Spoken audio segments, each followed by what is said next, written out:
saludo a todos los participantes a esta presentación del libro. Un saludo a los dirigentes de Tradición y Acción por un Perú Mayor.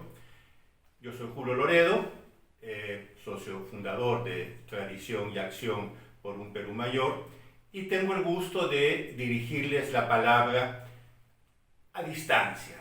Desgraciadamente, estoy en Roma, donde precisamente hoy habrá un congreso de presentación de este mismo libro en la Ciudad Eterna.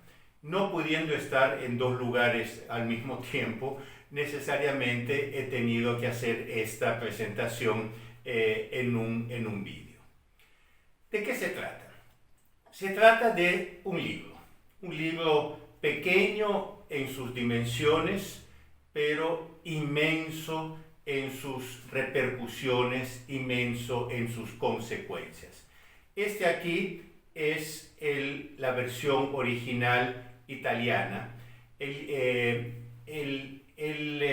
proceso sinodal, una caja de Pandora. El libro ha sido publicado en 11 lenguas, por lo tanto en todo el mundo, y se ha convertido rápidamente en un verdadero bestseller. Es número 1 en Amazon, número 1 en varias otras plataformas digitales, y sobre todo ha tenido una repercusión, ha tenido unas reacciones absolutamente increíbles. Ya son casi 1000 páginas solo con la lista de las noticias que han salido sobre este libro. Todos los grandes diarios del mundo están hablando de este libro, del New York Times, al Washington Post, al Le Figaro, Le Monde, para no hablar de los diarios italianos. Incluso el Papa Francisco, en el vuelo de regreso de su viaje apostólico en Mongolia, le preguntaron: Santo Padre, ¿qué piensa usted de este libro? Por lo tanto, incluso el Papa ha comentado este libro. Por lo tanto, se trata, repito, de un libro pequeño, como ven, en sus dimensiones, pero enorme en su importancia, enorme en la repercusión que está teniendo sobre los eventos de hoy. ¿De qué se trata? Ustedes saben que mañana, día 4 de octubre, comienza el llamado Sínodo de la Sinodalidad, aquí en Roma. ¿De qué se trata? ¿Qué es un sínodo? La Iglesia ha siempre tenido, durante toda su historia, asambleas de obispos, asambleas de obispos y clero, asambleas de obispos, clero y teólogos, para discutir temas sobre todo que tenían que ver con la disciplina eclesiástica. Cada tanto estas asambleas eran convocadas por el Papa, eran asambleas universales, y discutían incluso de temas doctrinales, y estos son los concilios. Siempre bajo la autoridad del Papa. Ustedes saben que un concilio de por sí no tiene un derecho autónomo, o una autoridad autónoma de la autoridad del Papa. Es el Papa que preside un concilio, el Papa que con su firma y con su autoridad avala cualquier conclusión de un concilio. Bueno, en el año 65, el Papa Pablo VI, para aplicar la llamada colegialidad, que es una de las palabras llaves del Concilio Vaticano II, quiere decir un gobierno más igualitario, más democrático, más colegiado de la Iglesia, él instituyó la Asamblea General del Sínodo de los Obispos con el motu propio Apostolica Sollicitudine.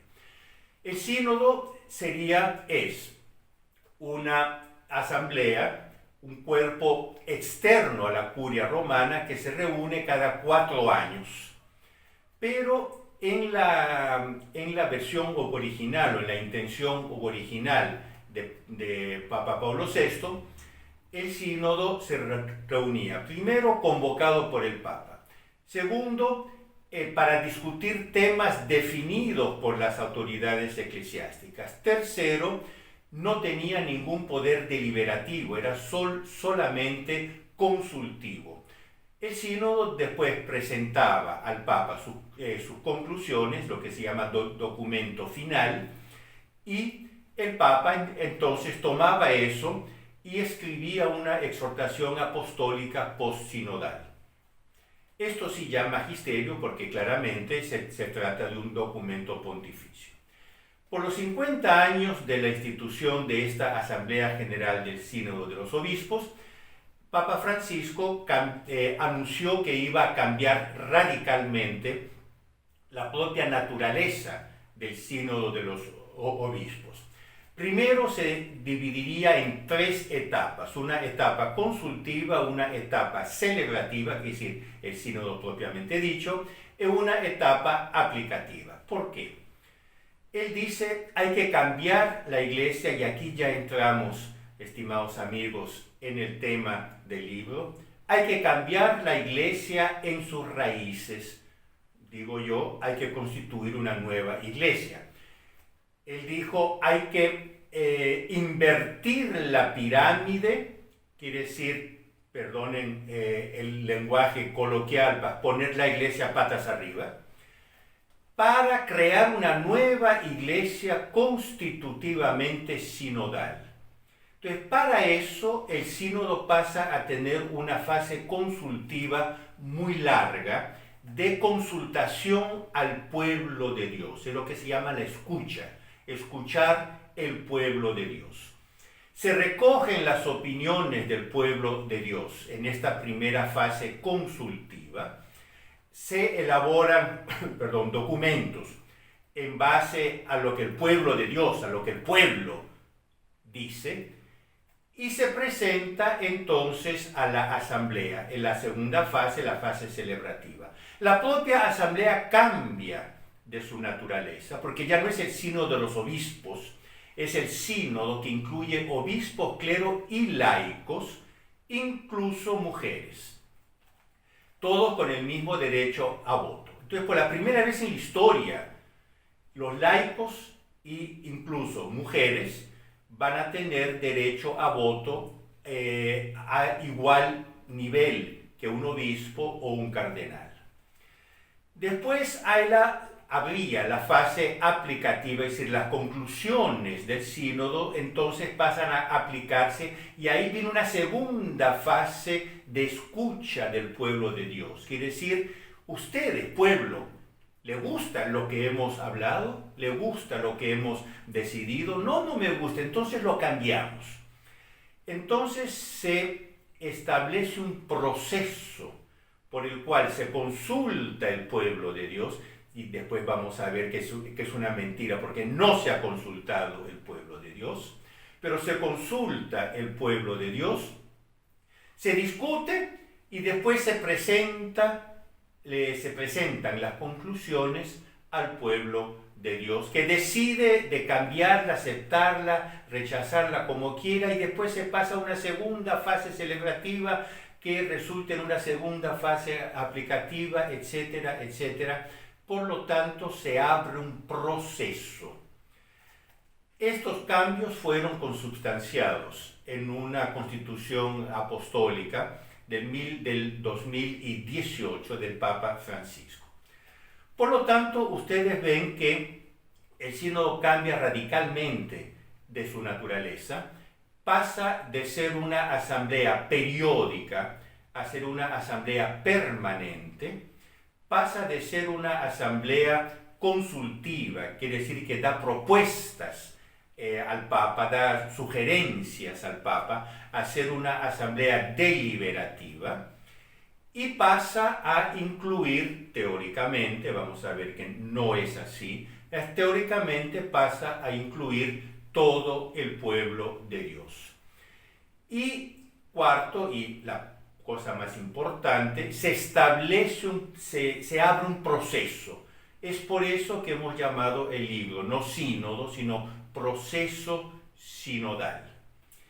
Ahora, ustedes me dirán, una asamblea permanente con derecho deliberativo que consulta a todo el mundo, esto es una asamblea democrática.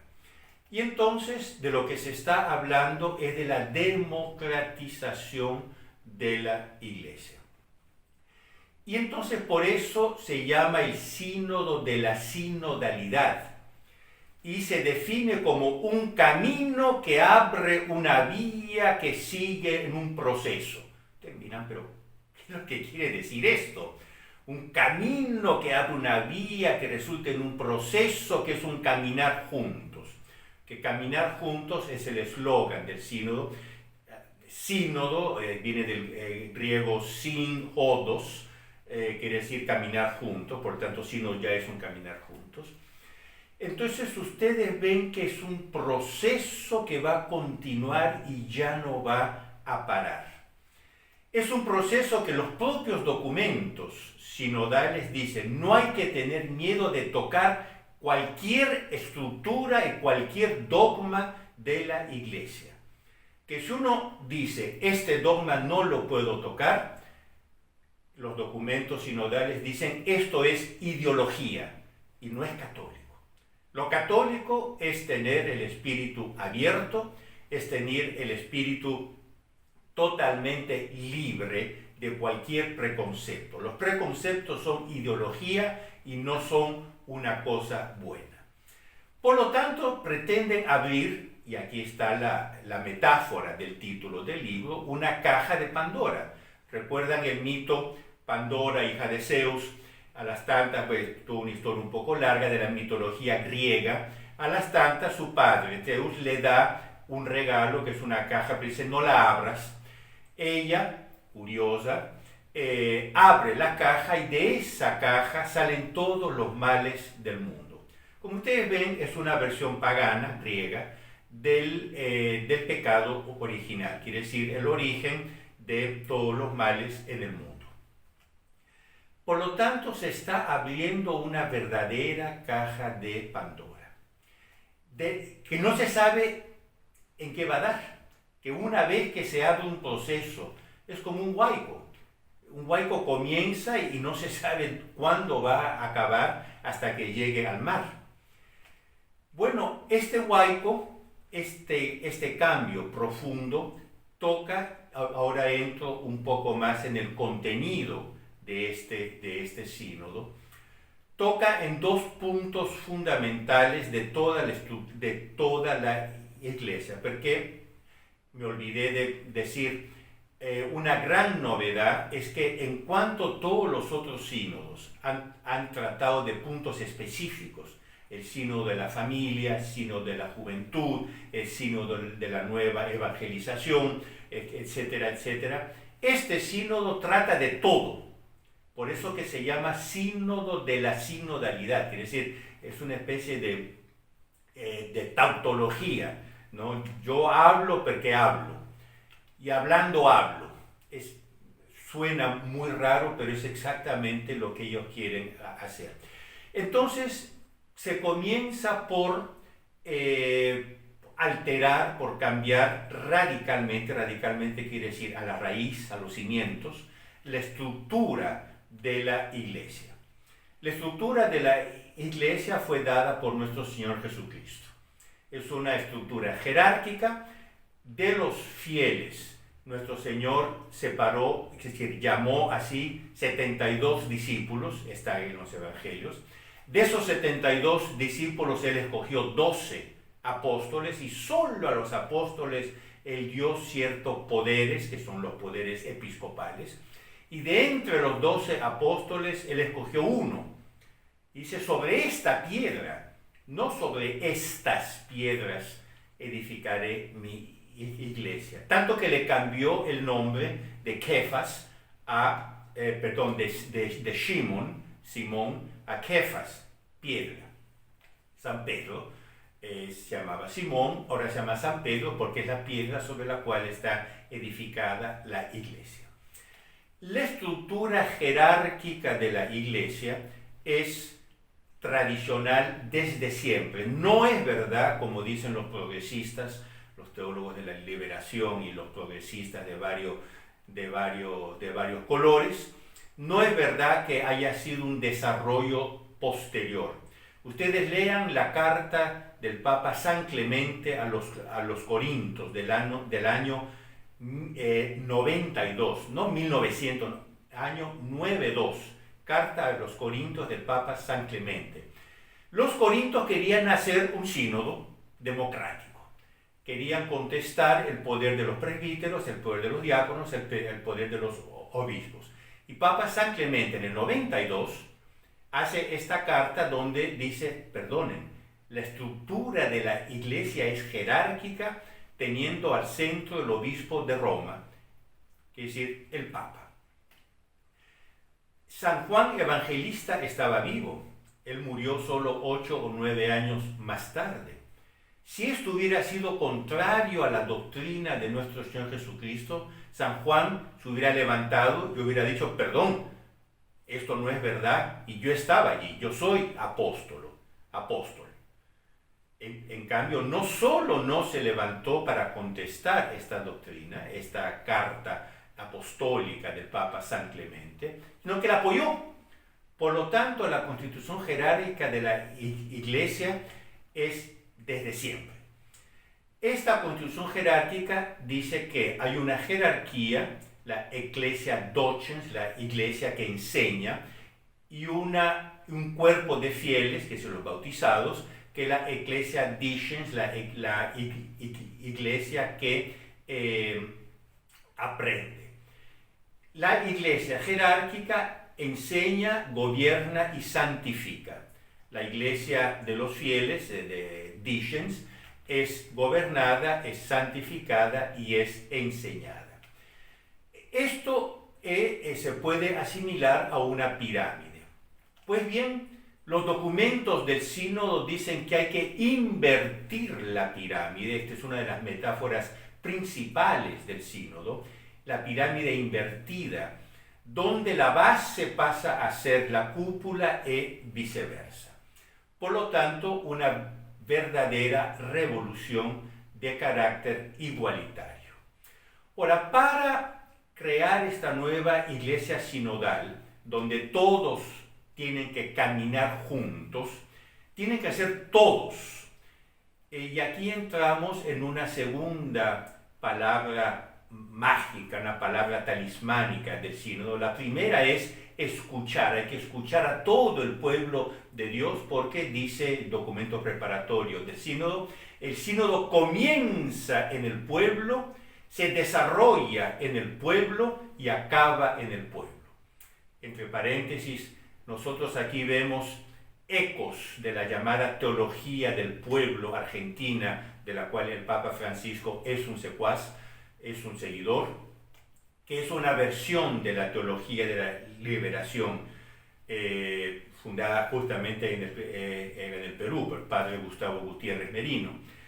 Pero escuchar al pueblo. Ahora, en este pueblo, segunda palabra mágica, hay que tener especial atención a las minorías marginalizadas. Estas minorías marginalizadas, ¿qué son? Son minorías, son grupos que no han sido totalmente integrados en la vida de la Iglesia. Son marginalizados. Entonces son las minorías étnicas, son las minorías raciales, son las minorías morales, son las mujeres, son los homosexuales y en general la gente LGBTQ+, etcétera, quiere decir gender fluid, las parejas no casadas, las familias poligámicas, etcétera, etcétera. Todas estas minorías hay que tener una especial atención a estas minorías para, tercera palabra talismánica, mágica del concilio, incluirlas radicalmente en la iglesia. Ahora, incluirlas quiere decir no asimilarlas, quiere decir tú por ejemplo, homosexual, la iglesia ha siempre tratado a los homosexuales con mucha misericordia, pero les dice, si tú quieres participar plenamente de la vida sacramental de la iglesia, tienes que convertirte, tienes que confesarte, tienes que tener un propósito de enmienda, y ahí sí te recibimos de brazos abiertos. Pero no, esto no es la inclusión radical. Yo tengo que recibir a los homosexuales o en general los LGBTQ+, gender fluid, etcétera, etcétera, tal como son. No puedo discriminar, porque otra palabra mágica, discriminación. La discriminación es el único pecado que realmente no se puede perdonar. Ahora, ¿qué es lo que quiere decir integrar, incluirlos radicalmente sin discriminación, sin ninguna discriminación? Quiere decir no cerrarles ninguna puerta. Entonces no les puedo cerrar la puerta a los homosexuales practicantes del sacerdocio. Entonces se discutirá en este sínodo abrirle el sacerdocio, incluso el episcopado, a las personas LGBT, etcétera, practicantes. Quiere decir militantemente homosexuales. Las mujeres, dicen ellos, no sé por qué, es una minoría marginalizada. Basta ir a la iglesia, que es lo que uno ve sobre todo mujeres que participan en la oración, etcétera, etcétera, por lo tanto, pero bueno, son una minoría marginalizada que hay que incluir radicalmente. Ahora, sin discriminación. Ahora, si yo incluyo a las mujeres plenamente, radicalmente en la vida de la iglesia, no puedo cerrarles ninguna puerta, ni siquiera la puerta de la ordenación sacerdotal. Entonces se discutirá en este sínodo el problema de la ordenación sacerdotal de las mujeres, o al menos la ordenación diaconal de las mujeres. Bueno, ¿qué es lo que pasa? Yo no puedo ordenar al sacerdocio una mujer. Este es un punto totalmente cerrado y acabado y definitivo del magisterio de la iglesia, sin cambiar el magisterio. Yo no puedo ordenar a una persona militantemente homosexual sin cambiar el magisterio moral de la iglesia. Y entonces, a pretexto de cambiar la estructura de la iglesia, transformándola en una iglesia nueva, constitutivamente sinodal, donde todos caminan juntos, hay que cambiar el magisterio de la iglesia. Hay que cambiar la doctrina de la iglesia. Hay que cambiar incluso los dogmas. Le preguntaron, por ejemplo, al secretario general del sínodo, el cardenal Hollerich, el cardenal de Luxemburgo, pero ¿dónde queda la infalibilidad del Papa? Esto no es un dogma. Y cardenal Hollerich dijo, no, esto no es un dogma. También de esto hay que discutir. Discutir, ahora, un dogma es un dogma, quiere decir que es una verdad definitivamente establecida y definida como una verdad de fe. Esto significa dogma. Si yo me pongo a discutir los dogmas en este clima sinodal de cambio, de proceso, de iglesia invertida, de pueblo, etc., ¿qué es lo que queda de la iglesia? Yo uso los 2 últimos minutos que voy a hablar para mostrar un punto que es muy importante. Un gran vaticanistas son los especialistas en el Vaticano, son los periodistas que siguen y estudian muy especialmente el Vaticano. Aquí en Italia se le llama vaticanistas. Uno de los más importantes vaticanistas llamó a este sínodo amañado, quiere decir sínodo con truco. Y de hecho este sínodo tiene truco. Primeramente, fue consultado el pueblo de Dios absolutamente, ¿no? En el libro nosotros mencionamos las cifras de los católicos que realmente fueron consultados. En América Latina fueron consultados el 0.21% de los católicos. Es decir, nada, Ni siquiera el 1% de los católicos fueron consultados. 0.21%. Esto según los números oficiales que ellos mismos dan. Ahora, ¿cómo pretenden hablar en nombre del pueblo de Dios si ellos no consultan todo el pueblo de Dios? Otro punto. Dicen que el Espíritu Santo está moviendo este clima. Hubo un artículo muy interesante, unas declaraciones muy interesantes de Monseñor Fernández, el nuevo prefecto de la Congregación para la Doctrina de la Fe, un argentino, él se llama Manuel, pero Manuel José o José Manuel lo llaman Tucho, Monseñor Tucho Fernández. Dice, no se puede criticar el sínodo porque el sínodo es fruto del Espíritu Santo. Ahora, perdón, tú me dices que tienes que consultar el pueblo, pero si esa consultación resulta en una opinión negativa, tú me dices que no puedo expresar mi opinión negativa porque es contraria al Espíritu Santo. Entonces, la acusación, la crítica que muchos analistas, periodistas, teólogos están haciendo es que los promotores del sínodo están abusando del Espíritu Santo para promover una agenda. Y aquí acabo con esto, porque si uno va a ver la agenda, quiere decir el programa del sínodo, no es nada más, nada menos que la vieja agenda de los progresistas de la izquierda católica en América Latina, del movimiento de la teología de la liberación. Por lo tanto, es la izquierda católica, aquí en Italia los llaman cattocomunisti, que es decir, los católicos, entre comillas, comunistas, los cattocomunisti, no es nada más, nada menos que el viejo programa de la izquierda católica, de los progresistas, que es presentado a la Iglesia Universal y lo quieren imponer bajo pretexto que es el Espíritu Santo que está hablando. Esto no lo podemos permitir.